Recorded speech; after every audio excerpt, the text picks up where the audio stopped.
অ্যান্টিবায়োটিকের সতর্কমূলক বার্তা। অ্যান্টিবায়োটিক আবিষ্কার করেছিলেন sir Alexander Fleming. Fleming sir বলেছিলেন, অ্যান্টিবায়োটিক আজ হয়তো কোটি কোটি লোকের প্রাণ বাঁচিয়ে দিচ্ছে, কিন্তু একটা একটা সময় আসবে এই অ্যান্টিবায়োটিক ভুল প্রয়োগের কারণে, তুচ্ছ কারণে আবার কোটি কোটি লোকের প্রাণ চলে যাবে। কেননা অ্যান্টিবায়োটিক একটি সঠিক ডোজে, সঠিক মেয়াদে, সঠিক নির্দিষ্ট টাইমে অ্যান্টিবায়োটিক সেবন করতে হয় এবং এই সঠিক নির্দিষ্ট ডোজ বা সঠিক টাইমে যদি অ্যান্টিবায়োটিক প্রয়োগ না করা হয়, তাহলে যেটা আমাদের শরীরে জন্মাতে পারে সেটাকে বলা হয় অ্যান্টিবায়োটিক রেজিস্ট্যান্স। তো এই অ্যান্টিবায়োটিক রেজিস্ট্যান্স হলে আমাদের শরীরে যে প্রবলেমগুলো হবে, তখন একটা সময় অ্যান্টিবায়োটিক আর বডিতে কাজ করবে না বা কাজ করা বন্ধ করে দেবে। ধরুন আমার বডিতে 1,00,000 ব্যাকটেরিয়া আছে এবং এই 1,00,000 ব্যাকটেরিয়াকে মারার জন্য আমার 10টি অ্যান্টিবায়োটিক প্রয়োজন হয়। অর্থাৎ অ্যান্টিসিলিন কী জিনিস? অ্যান্টিসিলিন হচ্ছে এক প্রকার অ্যান্টিবায়োটিক। এবার এই 10টি অ্যান্টিসিলিনের জায়গায় দেখা গেল আমি 7টি খাওয়ার পরে আমি সুস্থ হয়ে গেলাম এবং বাকি 3টি অ্যান্টিসিলিন বা অ্যান্টিবায়োটিক আমার বডিতে আর আমি খেলাম না। কিন্তু দেখা গেল এই 7টি অ্যান্টিবায়োটিক খাওয়ার কারণে আমার শরীর থেকে 70,000 ব্যাকটেরিয়া মারা গেলেও কিন্তু আমার শরীরে 30,000 ব্যাকটেরিয়া থেকেই গেল।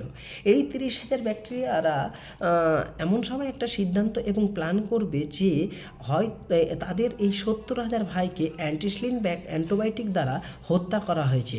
তো তাদের এই প্ল্যান মোতাবেক তারা এক প্ল্যানে যেটা করবে সেটা হচ্ছে, তারা ভাববে কি তাদেরকে অ্যান্টিসিলিন প্রুফ জ্যাকেট পরতে হবে এবং তারা শুধু এই সিদ্ধান্ত বা প্ল্যান করে বসেই থাকে না, তারা অ্যান্টিসিলিন প্রুফ জ্যাকেট তৈরিও করে ফেলে এবং তার সাথে সাথে তাদের বাচ্চা কাচ্চাকেও একই সময় পয়দা করে বা জন্ম দেয় এবং সাথে সাথে সেই অ্যান্টিবায়োটিক প্রুফ জ্যাকেট তাদের বাচ্চারাকেও পরিয়ে দেয় এবং যেটা পরবর্তীতে কি হয়, এই 30,000 ব্যাকটেরিয়া শরীরে তাদের এমন পাওয়ারফুলভাবে শরীরের মধ্যে ঘাপটি মেরে বসে এবং আগামীতে এমন জটিল রোগের আক্রমণের সূচক তৈরি করে, যেটা ভবিষ্যতে একটা সময় এই ব্যাকটেরিয়াগুলোই আমাদের শরীরে, মানবদেহে বড় বড় রোগের কবলে ফেলে অকালে আমাদের দেহ প্রাণ ছেড়ে চলে যেতে হবে। তো অ্যান্টিবায়োটিকের সঠিক মেয়াদ, সঠিক ডোজ এবং সঠিক চিকিৎসায় না থাকলে অ্যান্টিবায়োটিক খাওয়ার কারণে যে আমাদের শরীরে অ্যান্টিবডি তৈরি হয়, সেটা কিন্তু পরবর্তীর স্টেপে অনেকটা শক্তিশালী এবং জোরালো হয়ে আমাদের মানবদেহকে আক্রমণ করে এবং পরবর্তীতে কোনো অ্যান্টিবায়োটিক কাজ করাটাই অনেকাংশে কমে যায় এবং আমাদের অ্যান্টিবায়োটিকের সঠিক সেবন না করার কারণে, সঠিক ডোজ না নেওয়ার কারণে আমাদের মানবদেহে অনেকটাই অ্যান্টিবায়োটিকের ভুল সেবনের কারণে আমাদের মানবদেহ অনেকভাবেই, অনেকাংশেই আক্রান্ত হতে পারে এবং অ্যান্টিবায়োটিকের কুফলের প্রভাবে আমাদের শরীরে অনেকটাই এর প্রভাব পড়ে এবং একটা পর্যায়ে টোটালটাই অ্যান্টিবায়োটিক বডিতে কাজ করা বন্ধ করে দেবে এবং অকালে আমাদের প্রাণ এই পৃথিবী থেকে বিদায় নিয়ে ছেড়ে চলে যাবে।